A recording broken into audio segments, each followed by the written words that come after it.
Table saws are the most dangerous tools in woodworking. At least that's what they want you to think. This video is sponsored by Simply Safe. There's no safe like Simply Safe. It's true that table saws can cause devastating life-altering injuries, and combined with the fact that 700,000 to 800,000 are sold every year in just the US alone, and you end up with scary statistics like 60,000 injuries and 3,000 amputations. But the truth is, the vast majority of table saw accidents are completely avoidable with just a little bit of know-how and a healthy level of respect. So, unlike most DIY videos that are going to gloss over the actual details in order to spend 10 minutes trying to sell you a magnetic featherboard, this video is full of tips on how to avoid the mistakes that get you into trouble, and I'm going to push back on some very common safety advice that you hear all over the internet.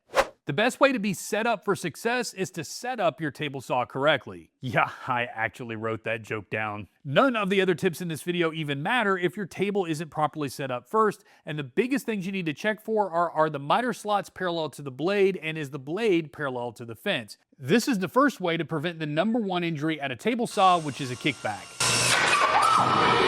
And by the way, I'm going to be jumping back and forth between my cabinet saw and my job site saw, so hopefully you can see that everything in this video applies no matter what kind of table saw you have.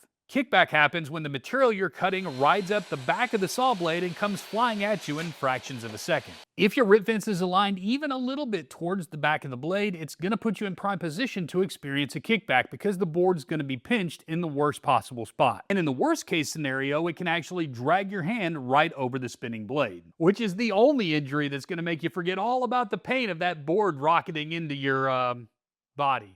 All over the internet, you'll see that the best thing to do here is to actually angle the fence ever so slightly away from the back of the blade by 1 or 2 thousandths of an inch. And while that definitely helps and does not affect the quality of your cuts at all, I don't do that on my saws for one very big reason.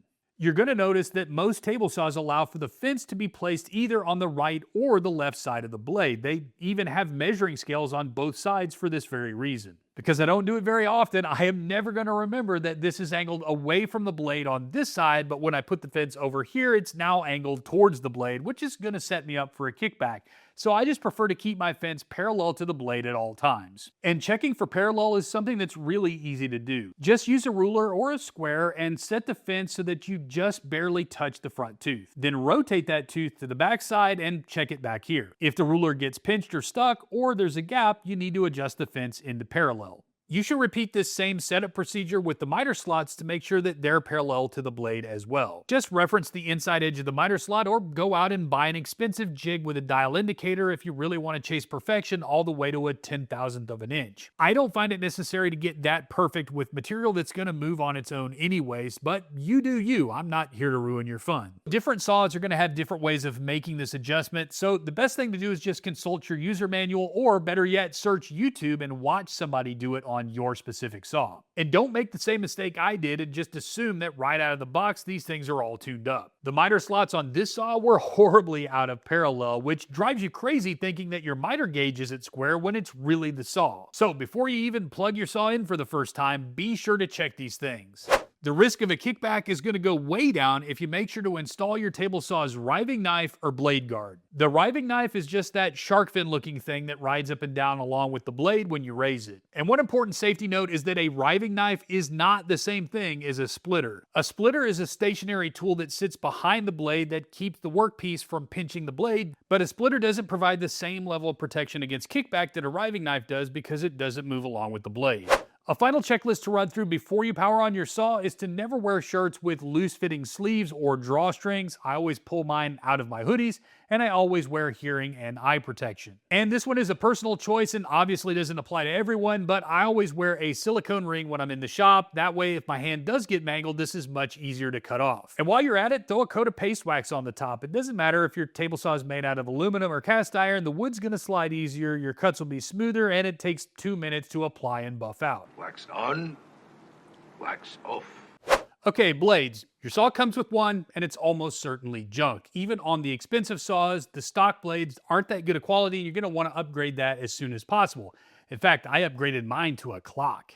And to help you out, here are the kind of blades that I keep in my shop. Anytime I'm ripping hardwoods, especially anything over an inch thick, I use a dedicated ripping blade somewhere between 20 and 30 teeth. Ripping operations are where you're cutting a board along its length up against the fence. These blades have the added benefit of coming with flat teeth, which also comes in handy anytime that you're making grooves or dados, so you get nice flat bottoms with no bat ears. And I also keep a dedicated crosscut blade with about 80 teeth. And like the name says, crosscutting is when you want to cut a board across its width, but most often I use these blades when cutting sheet goods. Because plywood is essentially layers of wood stacked in opposite directions, every cut on a piece of plywood is a crosscut, and these blades have special tooth geometry that give you super crisp shearing cuts, very much like a pair of scissors. Always use the blade that's right for the task. If you use a ripping blade to do crosscuts, you're going to get a lot of tear out on the edges because of the flat teeth. And use a crosscut blade to rip a board and the cut's going to take much more effort, which is a safety hazard. Also, your cut will be too slow and cause a lot more burning due to the number of teeth contacting the wood.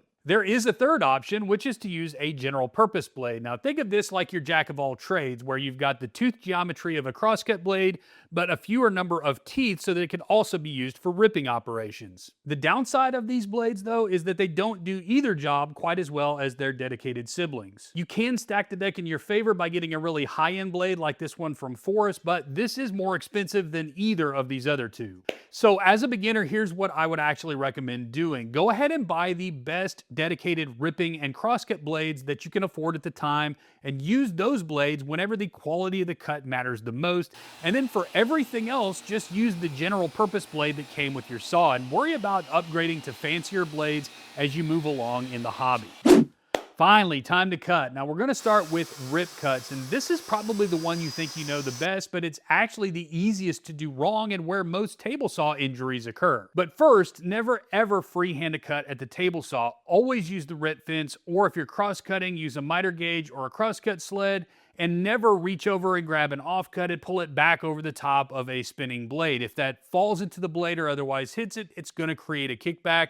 And that's why it's so important to create some type of outfeed support for your table saw. So I've got my board. I'm going to start by setting the height of my blade so that the bottom of the gullet on the blade is just above the workpiece. If I only set the blade height so the blade is just above the workpiece, it's going to be transferring that force back at me and not down into the cut. I stand out of the path of the cut because if a kickback happens, the line of fire is going to be directly behind the workpiece, so don't be standing back here. My right hand's job is to do all the pushing forward. It goes back here, and my left hand does all the steering. Place it well in front of the blade, and I like to use my thumb to hold the board down and push the board into the fence. A good rule of thumb is just to plant your knuckles somewhere right into the table and don't let that hand move as you begin feeding the wood into the blade.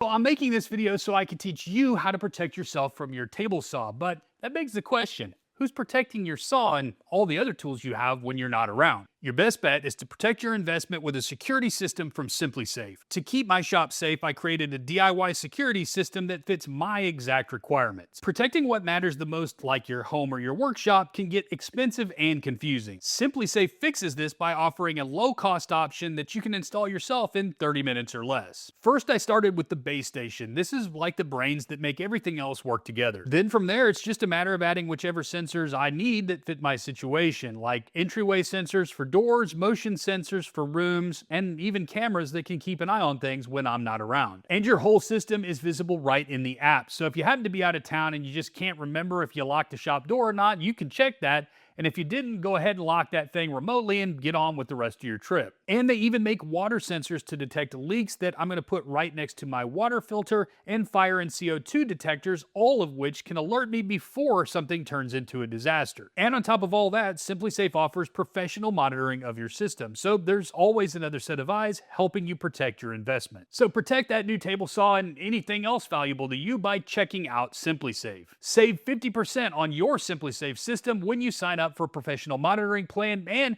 you get the first month free. Just go to simplisafe.com/MWA Woodworks to build your custom system today, because there's no safe like SimpliSafe. All right, this seems like the best place to chat about push sticks. Now, besides calibrating your saw, this is the best way to keep magician out of your LinkedIn profile because you made fingers disappear. A good way to know when to stop using your hand and reach for a push stick is when the cut is around 10 inches wide or when you can't fit two hands comfortably between the fence and the blade. There are three basic types of push sticks out there, and the first style is the one that comes with your saw, and these are absolute trash. Yes, it keeps your hands well away from the blade, which I'm sure helps the corporate lawyer sleep at night, but that's quickly outweighed by the fact that you're making the smallest amount of contact with the workpiece, but worse, when you push towards the fence, you're putting all the pressure way back here, which can steer the front of the board right into the blade and you've become the next viral kickback video. Option 2 generally looks like this. Narrow, sits over the workpiece, little catch at the back. You can buy them or make them out of scraps like I did here. These solve most of the stock push stick problems. Real downward pressure, decent lateral pressure, great for ripping thin stock.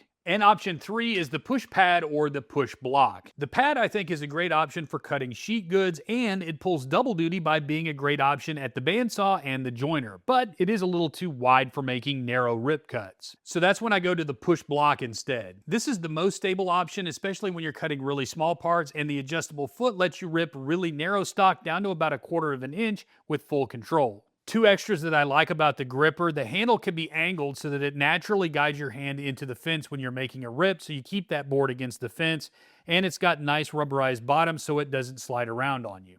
Now, one of the biggest mistakes that beginners make when it comes to rip cuts has to do with feed rate. You're going to tend to want to go slower than you should go because the table saw is a little intimidating and you're trying to manage the situation safely, but going too slow is actually going to create burn marks on the edge of your work. You want to feed your work through the saw at a consistent and confident pace, and if you're pushing too hard, the saw will actually let you know. You'll be able to hear the saw begin to struggle or bog down, and that's actually really important feedback. And here's a pro tip: if you like to wear earbuds in the shop like I do while I'm working, go ahead and pause whatever you're listening to before you use the saw. That way you can hear what's going on.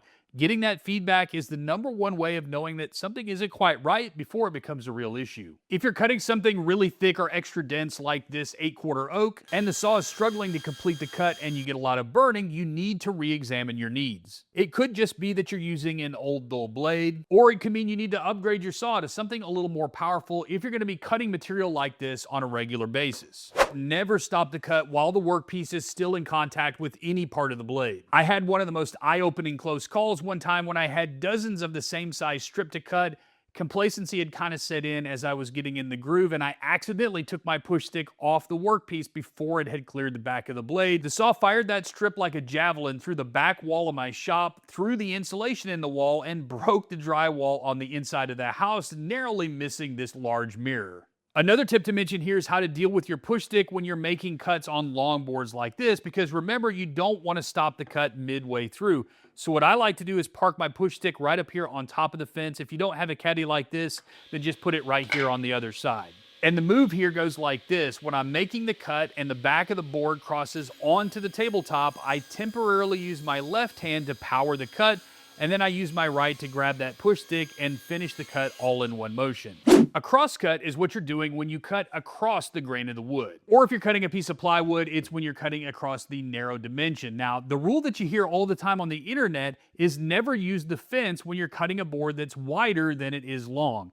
The problem, I think, with that rule is it's too broad, people take it too literally, and they end up doing extreme things for no real reason. Here's an example of that. This piece of plywood is wider than it is long, but I'd have no issue cutting this using the fence because there's still more than enough material here making contact and referencing the fence, and I can easily control this without the board twisting into the blade. But I would never consider doing that with a piece like this. Making this cut's going to cause severe drag on the workpiece. The board's going to want to lever away from the fence, twisting it right into the blade, causing severe kickback. So just exercise good judgment and common sense when deciding whether using the fence is a good idea.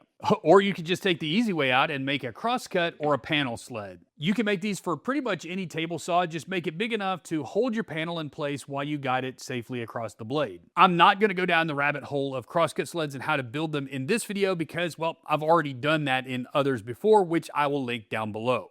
So when you need to make a crosscut, you can't use the fence and you haven't built a crosscut sled yet, you're going to have to rely on your miter gauge. This is the third accessory that comes with all table saws, and just like the stock blade and the push stick, this is complete garbage. Does anybody feel like the saw manufacturers want you to buy your own accessories? Now, I already said that I'm not making this video to sell you anything or to tell you what to do, but what I will do is link 3 different miter gauges down in the description below. I own and have used all of these. One is in the $50 range, one in the $150 range, and the last one is in the $300 range. You use your own judgment on what you need. I'm just trying to give you good vetted options because unfortunately, you're much better off doing one of these than you are relying on what the saw manufacturer gives you. So the number one rule when using a miter gauge is to get the fence out of the way. You never want to make a through cut with a miter gauge and have the workpiece pinched between the blade and the fence, which is just asking to have a kickback. But that doesn't mean that the fence isn't useful when using the miter gauge. If you need to make repeatable cross cuts, you can actually use the fence with a stop block attached to it. So if you want to make a 12-inch cut and your block is 3/4 of an inch, then set the fence to 12 3/4 and reference your work off the block.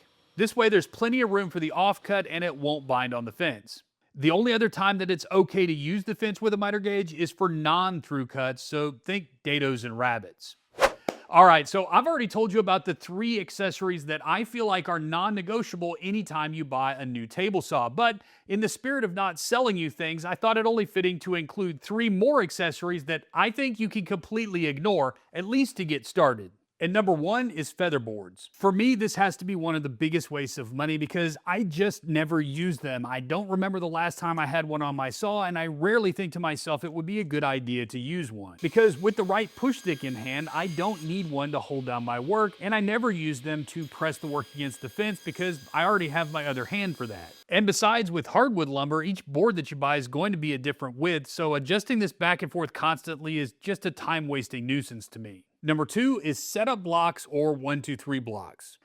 Now, before you come at me in the comments, I'm not saying that these aren't handy or useful in the shop, just not so much at the table saw. Mainly because the standard measurements that setup blocks come in are rarely what you actually need to cut to. It's far better to set the height of your blade or the distance from the fence using referential measurements, meaning that you use your workpiece to set the saw. And number 3 is a dado set. These are fantastic at saving you time when you have lots of the exact same joinery to cut, but I do think there are a lot of downsides that don't necessarily benefit someone new to the hobby. First of all, dado sets are crazy expensive. Also, they can be really time consuming to set up the perfect fit for your dados. Swapping blades and shim combinations, making a test cut wastes a ton of time. Instead, just use your ripping blade. It can take longer to do this, but since you're not a production shop, then don't sweat it. And then there's safety. Instead of having one blade spinning, you have 5 or 6 at the same time, and there's no option for a riving knife or a blade guard, which means the potential damage that can be inflicted is multiplied. Now, if you're still trying to figure out what table saw to get, I do have a video right here that goes through the real-world differences between 2 very popular options. I also have this playlist right here, which is designed especially for brand new woodworkers that covers a range of topics. So go ahead and check both of those out, and until next time, have fun in the shop.